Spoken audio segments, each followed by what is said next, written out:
What do you do? Oh my God. Ah!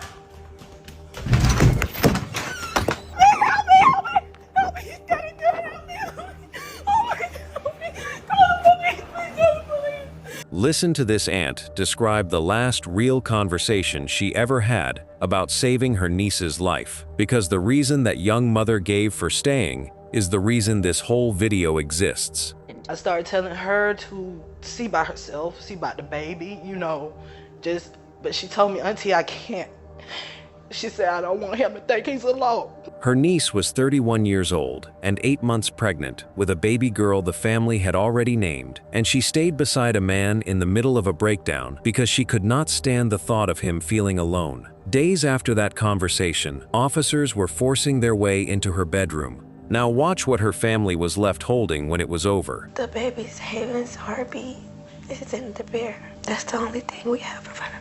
Over the next several minutes, I'm going to walk you through 3 women in 3 different states. And in every one of these stories, the people who loved them saw the danger coming and said it out loud. Leave, get out now, while you still can. One of them stayed out of loyalty. One of them left and did every single thing by the book. And one of them was warned before the man was ever released from prison. And all 3 of them are gone. And this first story holds a question that still does not have a good answer. In his final week, the man Brianna refused to leave, asked for help 3 separate times, once from the police, once from a hospital, and once more on his way through a jail cell, and he still ended up alone with her on that last morning. So how did every one of those doors swing open and then close behind him? Hold that thought, because we are coming right back to it. The young mother in that stuffed bear clip was 31-year-old Brianna Hartree. And the people who loved her do not lead with how she died, they lead with how she walked into a room.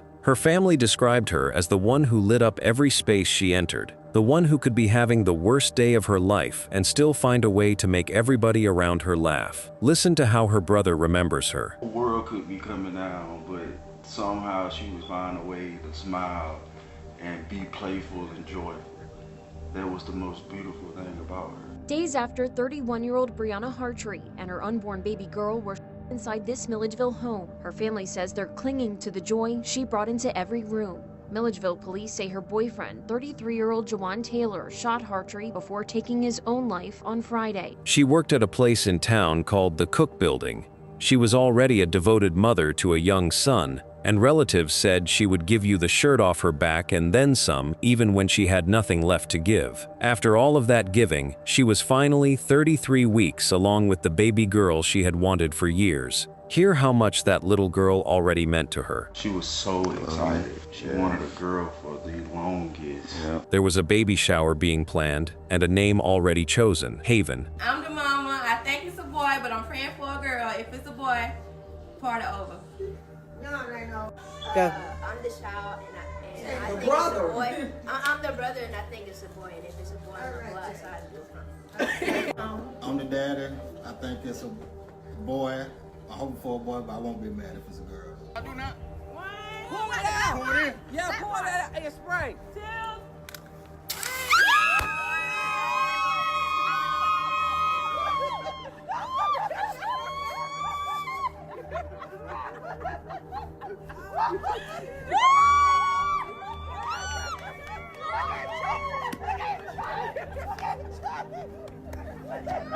So this was a woman in the middle of building the exact life she had always wanted, right up until the final morning. The man she was building it with was 33-year-old Jawan Taylor, her boyfriend, and the 2 of them were not married. Nothing in his past, at least as his own family tells it, had ever marked him as a danger to her. To the neighbors on their quiet street, he was an ordinary man who kept dogs and went to work every day. And the woman who lived directly across from the couple later called him a nice guy she had never once seen cause trouble.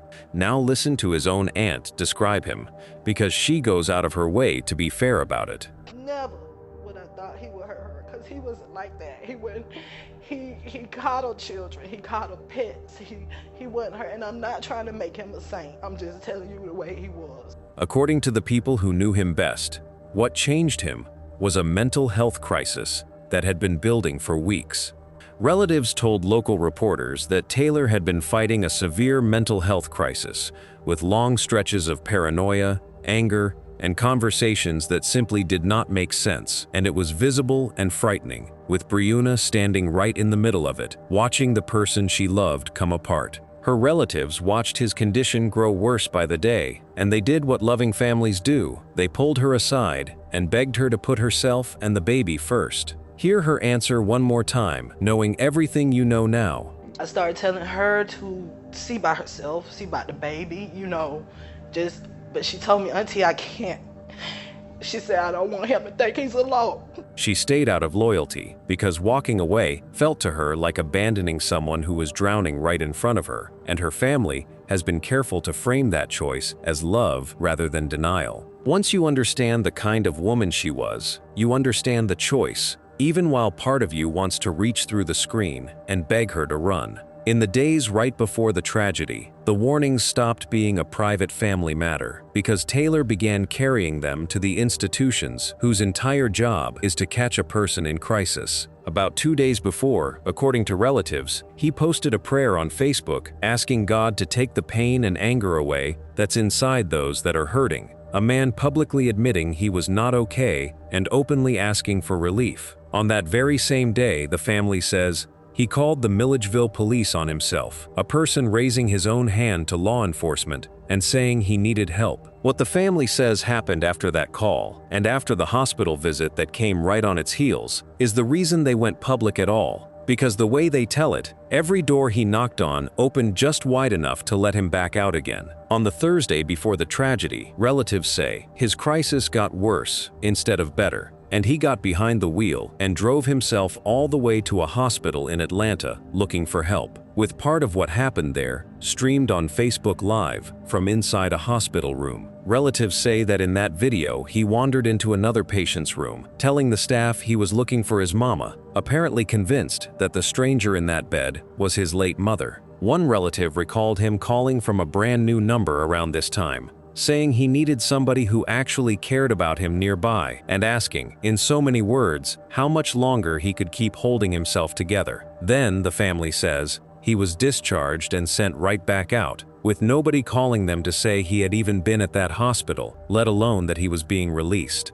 In this same window, the family also described a run-in with police over a disorderly conduct matter, where he was reportedly taken into custody, held for a short time, and released from jail, returning home to Milledgeville with Brianna that Thursday night. And that is the answer to the question this video opened on. He prayed for help where the whole world could see it, called the police on himself, drove himself to a hospital, and passed through a jail cell. And every single time the door swung open and he walked back out still in crisis, with no family looped in and no plan in place to keep anyone safe. Listen to his aunt land on the whole thing in one sentence. He went to the police, he went to the hospital, and they failed him. To be fair to the record, police at the time said the investigation was still ongoing and that they had not independently confirmed the family's account of those earlier contacts. So what you are hearing is the family's timeline, given to reporters in the raw days after their loss. It is a specific timeline, told with specific detail, and it is the reason a family in mourning chose to turn private grief into a public plea. That Thursday also held one bright spot, because Brianna's co-workers threw her a surprise baby shower at work, a small celebration for the little girl who was almost here. The next morning, Friday, June 19, 2026, Brianna did not show up for her shift at the Cook building, and that was so unlike her that a call went out. A little after 10 in the morning, Milledgeville officers went to the home in the 100 block of North Richmond Street, knocked, got no answer, and finally went inside, where they found both Brianna and Joshua in a bedroom. Investigators, in their preliminary findings, determined that Taylor had shot Brianna, taking her life and the baby's, and then unalived himself, with a handgun recovered near his body and the timing placed somewhere between midnight and 8 in the morning. Because the person responsible had died, there would be no trial, no charges, and no day in court. Just 3 lives gone and a family left holding a stuffed bear. Let her aunt count the loss for you. We lost one, we lost her, Bree, Yes. and we lost the unborn baby. Instead of vanishing into their pain, the family turned toward the cameras and turned their loss into a warning, determined that Brianna would be remembered for her joy rather than for the way she died. Watch how they choose to remember her. You know, she just like to have a good time. One thing about her and one thing about us, if we love hard. God had other plans, you know, he needed another 2 angels up there with him. Brianna was just weeks away from welcoming her daughter, Haven. Her family says they were all counting down the days to finally meet her. She was so excited. She wanted a girl for the longest. Yeah. The baby's Haven's heartbeat is in the bear. That's the only thing we have of her. As they hold that bear close, Brianna's loved ones say they're using their grief to urge others to take action when they see someone at risk. Take this from Bree, and y'all guys learn, like parents, mothers, cousins, uncles. If you see somebody out there like that, get them help. You know, let's get help, because we can fix any and everything just about in life except for death. In Milledgeville, Maggie Fitzgerald, 13, WMAZ News. Family members told us Jawan Taylor had been battling a severe mental health crisis for weeks leading up to the shooting. Milledgeville police say they are still investigating. They leaned on their faith, reaching for a reason big enough to hold a loss this size. Then they turned directly to whoever might be watching. Hear the message they most wanted to outlive all of this. Brianna was laid to rest on June 27, 2026, at Freedom Church, with no public viewing, exactly as the family had asked. And an uncle reportedly went on to write a song about domestic violence in her memory, with plans for a benefit concert to put money toward her surviving young son's education, so that something good might grow out of all of this. That is our first woman, the one who stayed. Our second lived up north in Minneapolis, and she made the opposite choice at every single step, because she left the man, filed the paperwork, called the police, and posted the proof where the whole world could see it, while the file that could have stopped him sat unassigned on a desk. Her name was Mariah Samuels. She was 34 years old, and she lived in North Minneapolis, where she ran her own dog grooming business called Clean Paws, filled her home with animals, and raised 2 young sons, one of them around 11 when all of this began, as the proud boy mom her family called her. Relatives remembered a gentle spirit who carried adult responsibility with grace and never let go of the childlike joy in her. A woman who loved trips to the family cabin, who loved butterflies, whose favorite color was purple, and whose smile could fill a room. The man was David Eugene Wright, around 50 years old when their paths crossed, and his history was sitting in public records long before he ever met her. Court filings describe a 2003 domestic assault conviction in which, after a breakup, he pointed a stolen handgun at a former girlfriend and a teenager who was with her, made threats, and smashed a phone when the young one tried to call for help. There were drug convictions and robberies, and a 2009 federal conviction for being a felon in possession of a firearm sent him to prison for 15 years.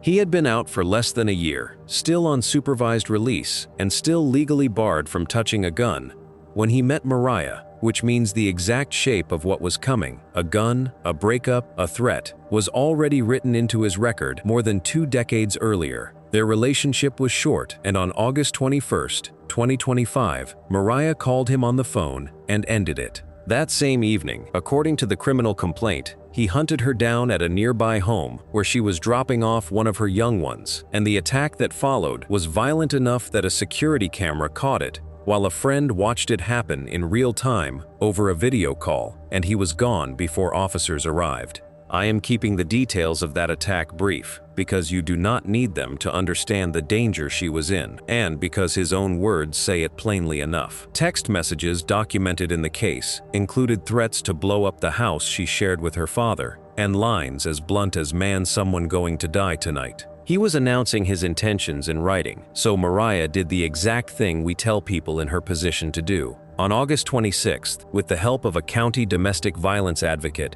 she petitioned for an order for protection for herself and her young one. A judge signed it the very next day, and Wright was formally served on the 29th. On paper, the system now knew everything: the recorded attack, the gun, the threats to kill, and the fact that he was a convicted violent felon who was not allowed to own a firearm in the first place. A major newspaper investigation later dragged the next part into the light. Despite all of it, the Minneapolis police did not assign an investigator to that August case, which slid into a backlog inside a domestic assault unit that had been cut down to roughly 5 investigators from about a dozen a few years earlier. buried under cases where the suspect had fled before officers arrived. The man who typed out that someone was going to die that night was left walking around free, and the order Mariah held, which barred him from all contact everywhere with no exceptions, was the only thing standing between them. She would later be remembered, at the vigils and marches held in her name, as one of many women in her state taken by an intimate partner in that single year. The order held for 3 weeks before it was tested, and when it was tested, on a September morning, Mariah picked up the phone and did everything right one more time, and what the responding officer wrote down about that call and what his own body camera recorded turned out to be two different stories. It started before the sun was up on September 14, 2025. Around 3:30 in the morning, Wright began sending Mariah a flurry of harassing texts, accusing her of being with another man and trying to call her, every contact a direct violation of the order, and at 14 minutes past 5, she called for help. 2 officers came out, and the report written afterward claimed Mariah said she felt safe and that Wright would not know where she was staying, while the body camera footage recorded her insisting there was no other way he could have known she was there. Listen to the county attorney describe the gap between the paperwork and the recording. Well, we have some breaking news in the last hour. David Wright has been found guilty of first-degree murder of his ex-girlfriend, Mariah Samuels. And in the last 20 minutes, the Hennepin County Attorney's Office discussing the verdict. This conviction holds David Wright legally accountable for the murder of Mariah Samuels, but we shouldn't even be here today. She did everything we ask people who experience domestic violence to do, including calling the police for help shortly before she was killed. The officer who responded to Mariah's call wrote in his report that Mariah told him she felt safe. But the video from the officer's body cam reveals that she never said that.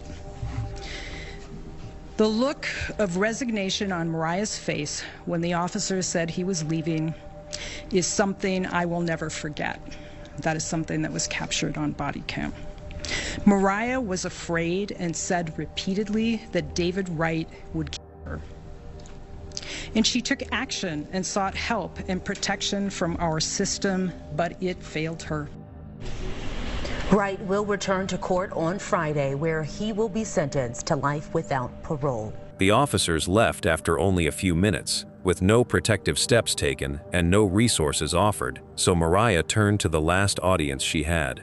A little after 7:30 that morning, she posted on Facebook the security video of the August attack, along with screenshots of his threatening messages.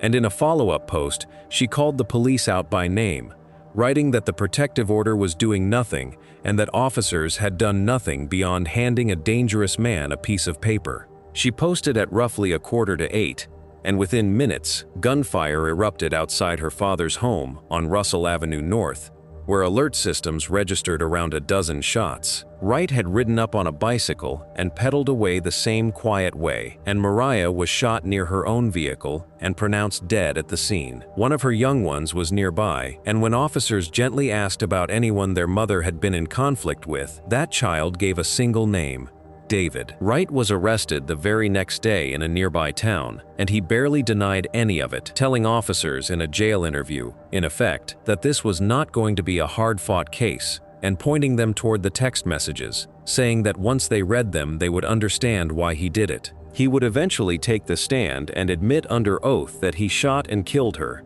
and when he was asked what was running through his mind as he rode away, his answer was entirely about himself, because he said he was not going back to jail. At the podium after the conviction, the county attorney laid out exactly what Mariah had done with the time she had. Listen closely to this part. She did everything we ask people who experience domestic violence to do, including calling the police for help shortly before she was killed. Then hear where all of that effort finally landed. Mariah was afraid and said repeatedly that David Wright would kill her. And she took action and sought help and protection from our system, but it failed her. The jury convicted Wright of first-degree premeditated murder and first-degree murder involving a past pattern of domestic abuse, along with several other counts. And that conviction carried a mandatory sentence of life in prison with no possibility of parole. On the day he was supposed to be sentenced, he found one more way to wound the family because he refused to leave his jail cell, forcing relatives who had traveled in from out of town to look him in the eye, to pack up and come back another day.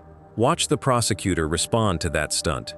This is utter and pure manipulation. And the least that they could have done is demanded that he come over here in shackles like the monster that he is. For the family, the delay landed as one more betrayal on a pile of them. Hear it in their own words. We were ready and we had plans to celebrate justice being served. But yet again, we have been failed by this system. Yet again, we have to go home and hold each other up because the system continuously smacks us in the face. He finally appeared on April 20th, 2026, in a courtroom packed with people wearing purple in Mariah's honor. Watch a prosecutor set the tone for the day. And no one who causes domestic abuse is tough. They're a coward. Now watch the man himself try to apologize. Nothing that Mariah did justifies what I did. That's why I got on the stand and said what I said, because I know I did wrong. I think about Mariah still every day. Even though I know it might not be accepted, I apologize for my actions. The judge was not interested in softening a single thing. Watch him name the crime for exactly what it was. You committed a premeditated, senseless, and brutal Mariah Samuels. You planned her murder, you laid in wait for her, and you shot her to death while she sat helpless in her car. All because she was a strong and confident woman who had decided to end her relationship with you 3 weeks earlier. And stay on him for the sentence that sums up the entire case. She told you no, and you couldn't accept that. So you killed her. Tragic, senseless, and cruel are the only words that come to mind to describe this murder. Then hear who the judge says will carry the cost. Because of you, 2 teenage boys will grow up without their mother. Wright was sent away for the rest of his life and ordered to pay $7,500 in restitution through prison wages, money that will never come close to the cost. Listen to her sister close the chapter. We are happy with the results that justice was served today.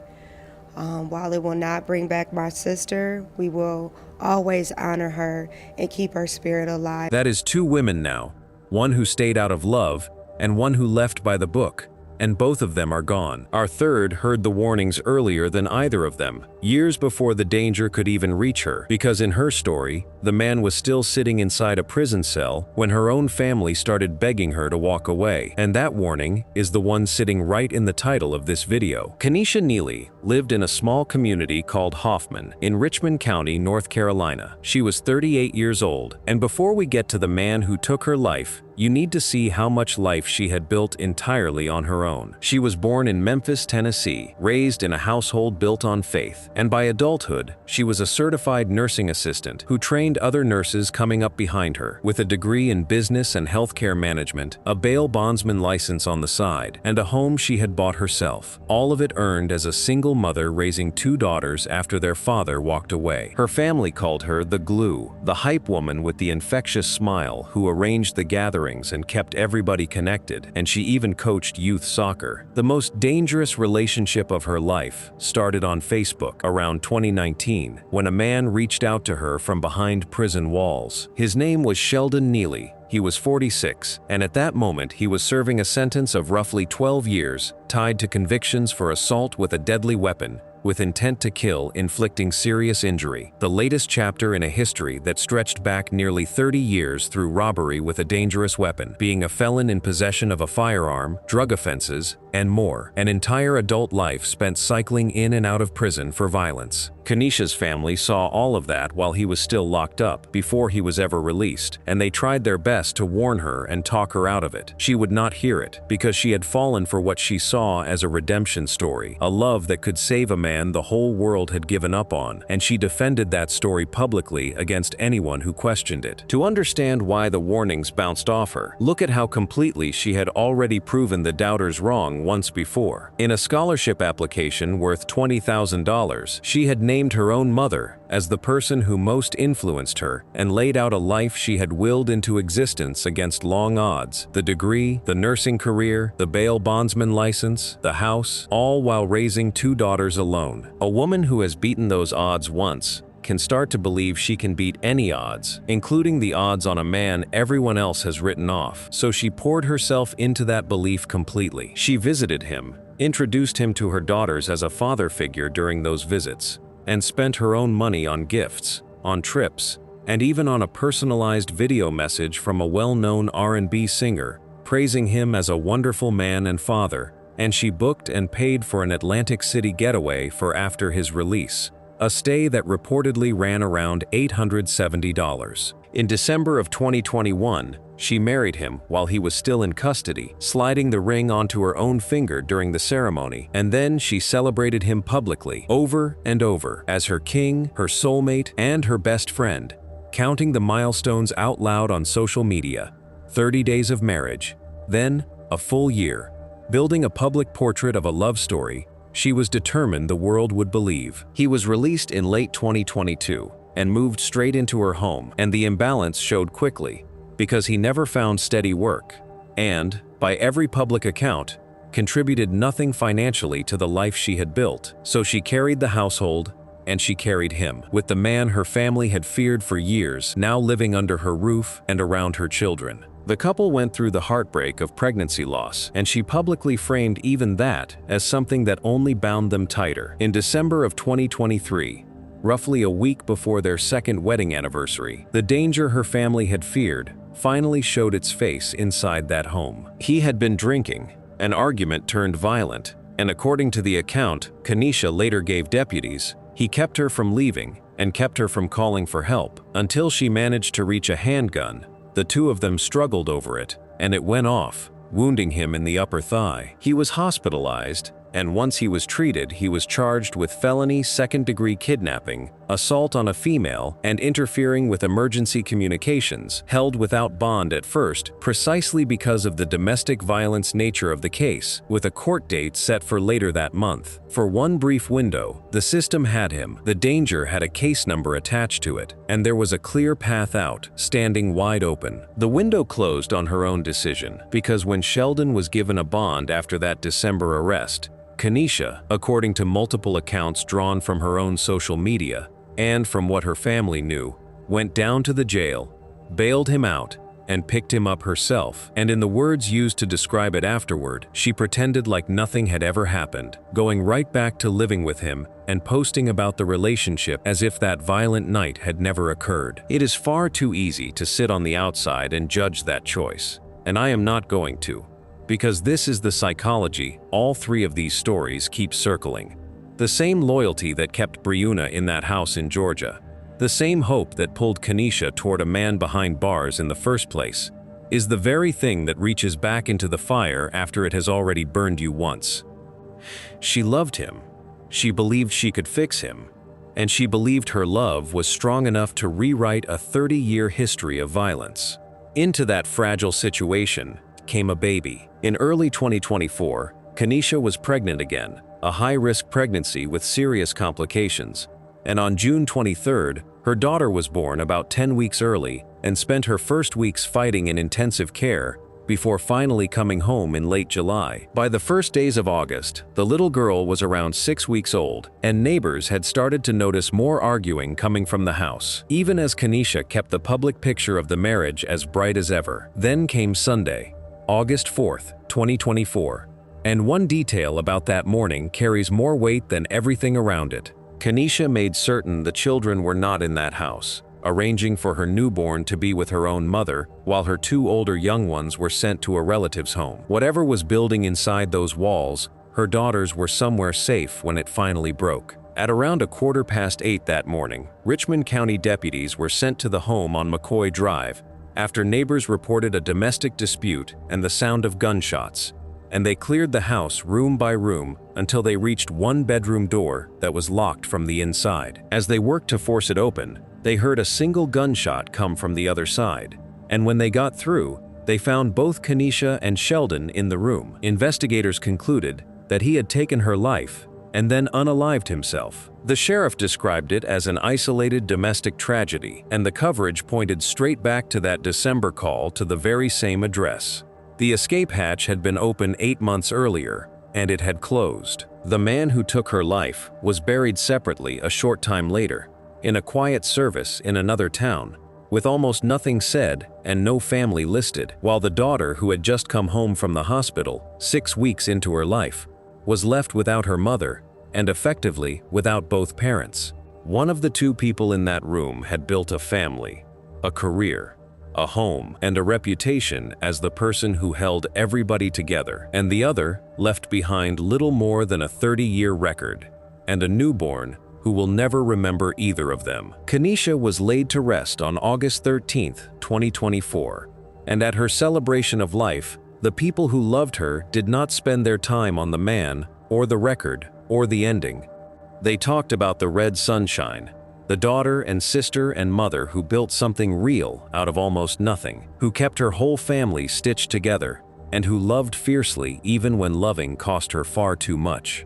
Lay the 3 stories side by side now, and the pattern becomes impossible to unsee. Breonna Hartree, in Georgia, stayed out of pure loyalty, refusing to leave a man in crisis because she could not bear the thought of him feeling alone. Mariah Samuels, in Minnesota, left, filed the order, called the police, and posted the evidence for the whole world to see, and a man whose record already spelled out the danger still reached her. Kenesha Neely, in North Carolina, was warned by her own family before the danger was ever released from prison, survived one violent night that should have ended everything, and went back anyway. And in every one of these stories, young ones were left behind. None of these women were weak, and none of them were foolish, because 2 of them had built stable, successful, independent lives. So the thread running through all 3 is something harder to look at. The warnings were there every single time, in a family member quietly begging a woman to run,